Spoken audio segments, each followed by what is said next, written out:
Hey, what's going on, everyone? Jun here with Hapa英会話, and joining me today is Kelly. Hey, Kelly, how you doing? Hey, I'm great. How are you? So today, I want to talk about a cultural thing in the United States. Not specifically language today, but I want to get into a little bit of culture. So I think it's pretty common. There's like a perception about American people being confident. Like confidence is very, very important. Okay. Important part of the US culture. But yet, showing humility, humbleness, all of this is also just as important in this culture as well. Sure. In your opinion, do you think it's better to be confident or humble in the United States? So you guys are going to hate me, but you have to find the line between both. Okay. Okay? There's a difference between being too confident to the point that you're arrogant and people think that you think you're better than everyone else. That's like the negative side of being confident. And then if you're too humble to the point where it looks like you're shy or weak or very passive, that's also not an attractive quality. So you kind of have to find the line between being confident but not bragging, and being humble, but not a pushover. I'm just quickly, for the people watching this, what does it mean to be a pushover? Another word that you might hear is a doormat. That's like another great word right there. Like the rug that goes when you're stepping inside the house. Some genkans will have like a little rug, but sometimes it's outside where you like wipe your feet and like get all the dirt off and you stomp on it, right? Someone who is a doormat or a pushover is someone who kind of isn't strong enough to voice their own opinions and to say this. They're like, oh, okay. Kind of like this huddled feeling, right?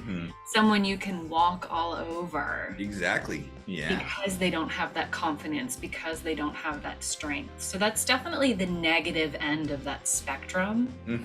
Exactly. So walk all over somebody, a doormat, being a pushover, these are all great expressions.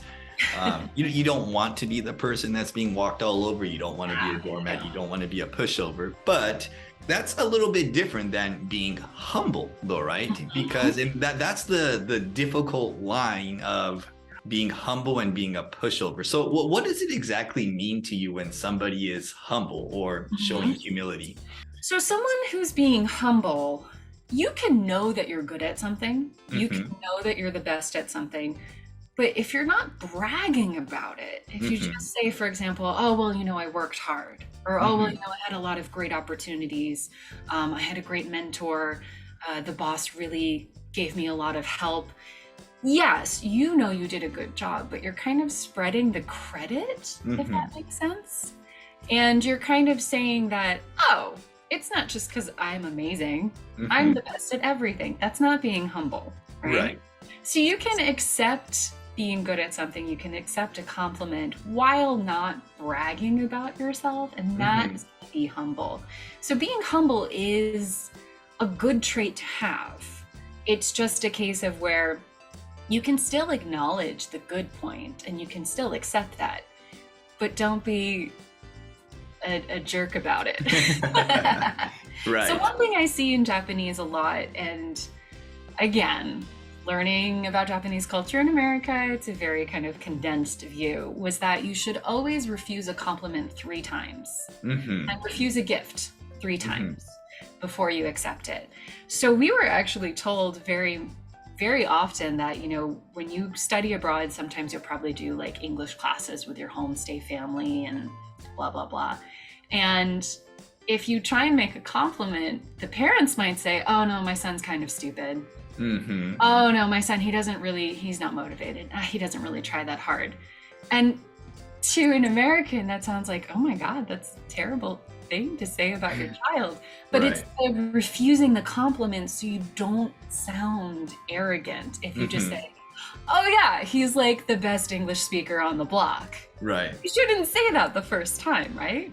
And even in America, if you accept that compliment right away without some other, I got a lot of help, I studied really hard, I had a good mentor, you do sound a little bit arrogant. But I feel like in Japanese, you have to take it a couple steps further culturally, right? So yeah, that's like a really interesting thing, because here in the United States, it's really that fine line between being confident and humble. You never want to be overly confident. You never ever want to be overly, humble. So being confident, I think if we're going to compare American and Japanese culture, I think you can be a little bit more confident in American culture, and it's okay. But you really have to get to that point where you make sure that you're not looking down on other people, because that's where people will start to be like, oh, he's just a jerk. And also, I think, from my personal experience, I feel like when I look at certain people that have achieved quite a lot in life, I feel like typically when you are younger and you're trying to make it in life, there is kind of like this, fake it till you make it, such a good whole phrase. thing, right? Where Such you a good have to phrase. kind of sell yourself a little bit. You have to let people know that, like, hey, I'm capable of doing this. I can do this. So there is maybe a part of you where you are talking about yourself a little bit higher than where you really are at this point, but you're just trying to get your foot in the door. You're just trying to get that opportunity so that you can start, proving to the other person that you are actually a worthwhile candidate, especially in this job-related field that we're talking about, right? That's a really interesting point, though, because being confident and humble in a job versus being confident and humble in a relationship, in school, in family, with friends, that's a completely different thing, right?